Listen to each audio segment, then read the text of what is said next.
Olá a todas e a todos, eu gostaria de lhes dar as boas-vindas, mais uma vez, à sessão do Parlaméricas no contexto da COP30, que é a 30ª Conferência das Partes da Convenção Quadro das Nações Unidas sobre Mudanças Climáticas. Meu nome é Silvana Gomes e eu estou muito feliz por estar aqui com o deputado Nilton Tato, que participou da COP30, realizada no último mês de novembro em Belém do Pará, no Brasil. Aqui no Parlamérica, nós estamos imensamente gratas por ter esta oportunidade de ouvir diretamente do deputado Nito Tato sobre sua experiência e também suas percepções acerca da conferência. A ideia é que, por meio desta conversa, a gente possa compartilhar um pouco da COP30 com aquelas e aqueles que não puderam estar presentes no evento e destacar também o papel importantíssimo que as e os parlamentares desempenham no avanço das ações climáticas nas Américas e no Caribe. Mas antes de iniciarmos a conversa, permita-me, por favor, apresentar brevemente nosso ilustre convidado. O deputado Nilton Tato atualmente coordena a Frente Parlamentar Mista Ambientalista no Congresso Nacional. Ele é vice-presidente da Comissão de Meio Ambiente e Desenvolvimento Sustentável, onde também tem a tarefa de coordenar a bancada do Partido dos Trabalhadores. Integra também o Comitê Executivo do Pacto pela Transformação Ecológica entre os Três Poderes e coordenou o programa de governo de meio ambiente da última campanha do atual presidente Lula nas eleições presidenciais de 2022. Então, deputado, mais uma vez é uma alegria tê-lo aqui conosco. Para começar, o senhor poderia nos contar um pouquinho como era um dia típico para você durante a COP? Lá, primeiro cumprimentar e agradecer a oportunidade de estar falando aí no seu Paula Américas, né, no seu podcast, e é uma alegria muito grande poder partilhar da experiência de ter participado de mais uma COP, e desta vez uma COP completamente diferente, tá? E pelo fato dela acontecer no coração da Amazônia, em Belém, e em uma cidade evidentemente com vários problemas de infraestrutura, e eu que já tenho participado de várias COPs, geralmente elas acontecem, nos países onde ela acontece, acontece em cidades onde tem toda uma estrutura já montada. É como se no Brasil fosse acontecer em São Paulo, Rio de Janeiro ou Brasília. E ela tem um simbolismo e um significado, porque Belém, com todos os seus problemas, né, de políticas públicas básicas para a qualidade de vida da população, ela é uma cidade é uma cidade idêntica a qualquer cidade da bacia amazônica, nos 9 países, e não é muito diferente da grande maioria das cidades da América Latina, do Caribe, da África e de boa parte da Ásia. E, então, isso tem um simbolismo de como deve ser encarado esse debate do enfrentamento da crise climática, a partir da perspectiva e dos problemas que os países do sul global já vêm enfrentando sem ter responsabilidade histórica pelo aquecimento global. Historicamente, não foram os países que mais emitiram gás de efeito estufa e que provocam o aquecimento global. Então, tem mais esse significado. O outro aspecto é que eu já não lembro qual outra COP anterior que eu tenha participado com tanta participação da sociedade civil. E ali, então, foi muito viva essa participação. Eu que estive ajudando na organização do encontro paralelo da sociedade civil lá na Eco 92, né, a gente sabe o significado que foi a participação da sociedade civil para poder interferir nas decisões oficiais e no debate, tá, sobre a agenda ambiental e o enfrentamento da crise climática de lá para cá. E de lá para cá a gente talvez teve uma COP com tanta importância assim, de Paris em 2021, tá? Então, onde teve o acordo, né, para redução dos gases de efeito estufa. E então, o cotidiano lá, evidentemente que era, né, até pelo fato de eu coordenar a Frente Ambientalista e também participar de várias articulações de parlamentares também, de vários temas, tá? Mas, em especial, tem um carinho muito grande, que é o Observatório, né, por Justiça Climática, que integram todos os países da América Latina e Caribe, e que tem sua secretaria com sede na CEPAL, lá no Chile, e onde a gente vem, evidentemente, trabalhando a partir da perspectiva também da América Latina nesse debate, entendendo, evidentemente, de como que a gente adapta as legislações de cada país para poder fazer com que aquilo que os países assumem de compromisso façam internamente dentro da casa, mas no debate global olhar também essa perspectiva de uma região que esta agenda do enfrentamento da crise climática ela é também uma agenda de oportunidades, tá? Então, pela quantidade de recursos que tem, pela diversidade do povo de toda a América Latina e do Caribe, então, de fazer esse debate, tá, de que o enfrentamento da crise climática ela precisa incorporar também o enfrentamento da desigualdade. Então, seja a desigualdade do ponto de vista das relações entre nações, né? E como também internamente dentro de cada país, podemos dizer assim, conceitualmente, as diferenças entre o norte e o sul, né, de cada país, né? Então, aquilo que seria o sul global dentro de cada país, tá? Até porque hoje já morrem cerca de 500 mil pessoas no mundo como consequência do aquecimento global. E quem perde a vida são as populações mais vulneráveis ao redor do mundo, quem mais sofre com as consequências, né? Então, esse mesmo debate que nós precisamos fazer internamente, precisamos fazer também do ponto de vista das relações entre as nações, né? E essa é uma agenda para a América Latina, é uma agenda de oportunidade também, né? Porque ele não vai enfrentar a crise climática se também não colocar no centro do debate, né? O enfrentamento da desigualdade. Da desigualdade do ponto de vista das relações comerciais, de superar, né, as relações, podemos assim, colonialista, tá? Esse é um debate.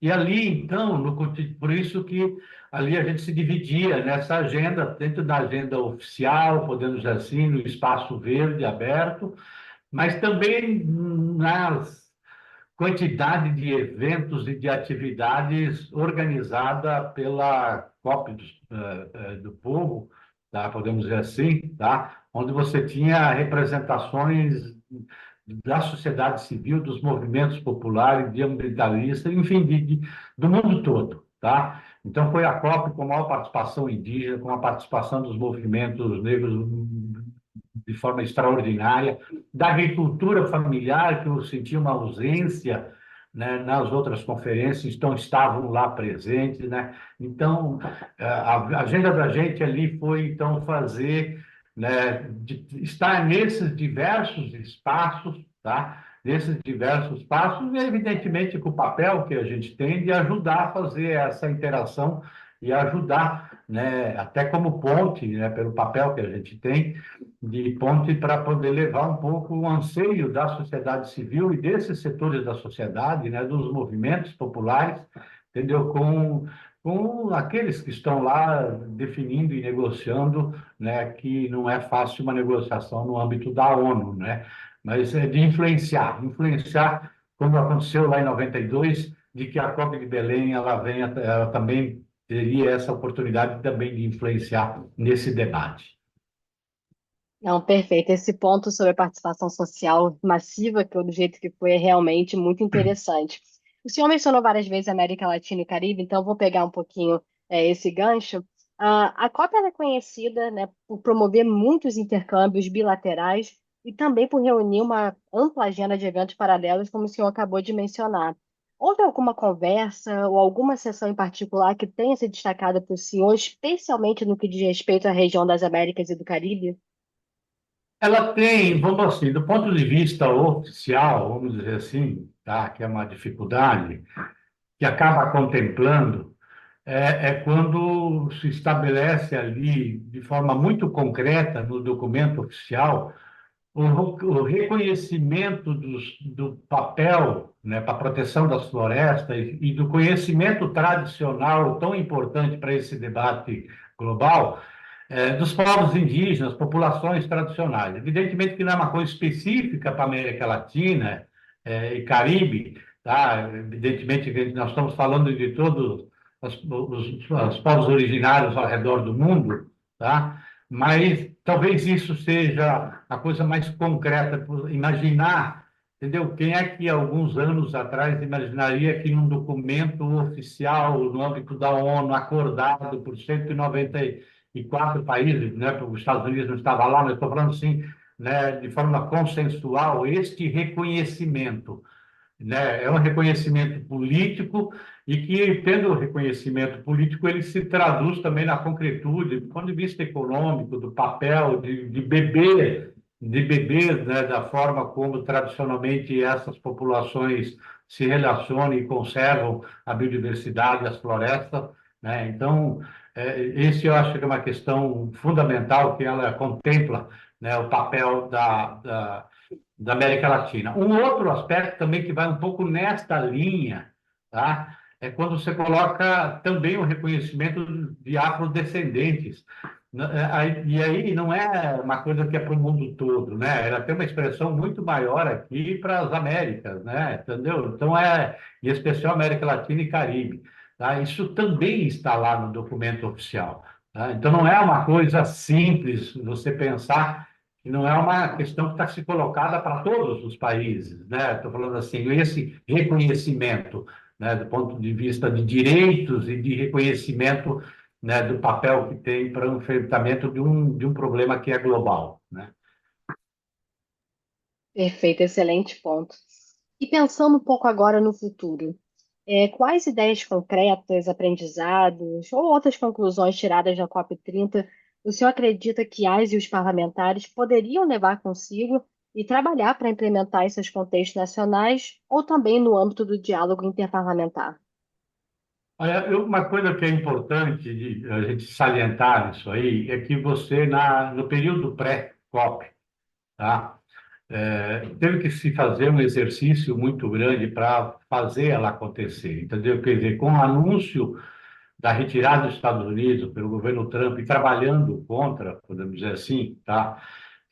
E ali eu estou falando do governo Trump, mas você pega também dentro, até dentro do Brasil, mas eu falo assim do ponto de vista de setores negacionistas ou setores do capital que falam, olha, não querem mudança, seja aqueles, seja aqueles negacionistas com relação àquilo que a ciência fala em relação às mudanças climáticas, mas também aqueles que têm os interesses imediatos, né? Então, estou falando assim de setores da economia global, tá? E que trabalham contra você ter decisões mais incisivas, né, por parte da Copa. Por mais que ela não seja vinculante, né, ela não seja obrigatória, ela é sempre voluntária, tá? Então, é um trabalho muito de convencimento, tá? A gente verifica que, de repente, nós tivemos aí né, um papel importante de fortalecer esses espaços multilaterais. Né, tá? Porque não está fácil, né? Vamos pegar aqui um exemplo logo na sequência, né? Os Estados Unidos saem da Conferência do Clima, ato contínuo acontece lá a reunião do G20 e não vai, né? Então, o Trump não vai na conferência. Então, há um movimento muito forte de enfraquecer esses espaços. E não tem outro caminho para a gente enfrentar um problema que é global se você não fortalecer, tá? E não der legitimidade para os espaços multilaterais. Então, acontecer com a quantidade de países presentes na conferência, né, para esse debate, tá? E também da mobilização social que teve, é, é, então, isso foi muito importante para reafirmar, tá, os espaços multilaterais como espaços de assumir compromissos, tomar decisões coletivas, tá? E depois, evidentemente, que é outra história dentro de cada país, dependendo da conjuntura de cada país, para fazer acontecer. Mas ela precisa ter, né, um atendimento àquilo que a humanidade já está sofrendo com os eventos extremos, aquilo que a ciência tudo o que nós estamos vivendo hoje, né, com esses eventos extremos, só a gente vê agora, nesse momento, no sul da Ásia, né? Entendeu? A quantidade de mortes, né, de pessoas desabrigadas, ou agora recentemente na América Central, tá? E a gente aqui no Brasil, aqui, agora, semana passada, né, cidades que foram devastadas, né, com temporais. Então, quer dizer, precisa ter um espaço onde o conjunto dos países assumam responsabilidades, tá? De como deter, né, esse processo. Deter, eu falo assim, ele está dado já, mas não, ele vai se intensificar cada vez mais se você não tomar medidas, tá? Né, em cada país, né, e acordar. Então, é importante o acontecimento desta COP em Belém, ela veio, além de todo o simbolismo daquilo que eu falei no início, tá? De olhar a partir da perspectiva de quem mais sofre com as consequências das mudanças climáticas, ela também tem esse efeito político do ponto de vista global de reafirmar a importância de fortalecer os espaços multilaterais, tá? E aí, evidentemente, ela vale não só para o debate do clima, mas por outra, para a busca da paz, entendeu? Né, por vários outros temas de interesse geral da humanidade e da vida como um todo do planeta, do cuidado com a causa comum. Não, excelente. Essas interdependências estão cada vez mais evidentes, então a importância do diálogo, né, interparlamentar também, ela fica posta nesse contexto. Então, já nos encaminhando para o final, para concluirmos, há algo mais que o senhor gostaria de compartilhar sobre sua experiência na COP30, ou também sobre seu trabalho para promover ações climáticas? Não, eu acho que o que a gente precisa, que é cada vez mais, né, esse debate da agenda ambiental, do cuidado da casa comum, tá? Do respeito a todas as formas de vida, de saber que talvez a maior catástrofe que a gente tem em termos de conhecimento da história da humanidade, do ponto de vista, né, das consequências que ela pode trazer, da gente perceber que países que não têm responsabilidade, vamos pegar um caso da Jamaica, tá? O furacão que teve lá. É como se te voltasse 10 anos atrás. Então, a Jamaica vai precisar de 10 anos para poder chegar ao grau de desenvolvimento para chegar no estágio antes do furacão. Tá? Vamos pegar isso. Tá? E isso vamos pegar agora lá no sul da Ásia, vários países lá. Quanto tempo vai levar, entendeu, para poder chegar, para recuperar? E sem ter capacidade, sem ter estrutura, sem ter, vamos falar assim, capacidade, estou falando inclusive financeira, para poder enfrentar. De uma coisa que não tem responsabilidade histórica, não provocou, tá, esse debate.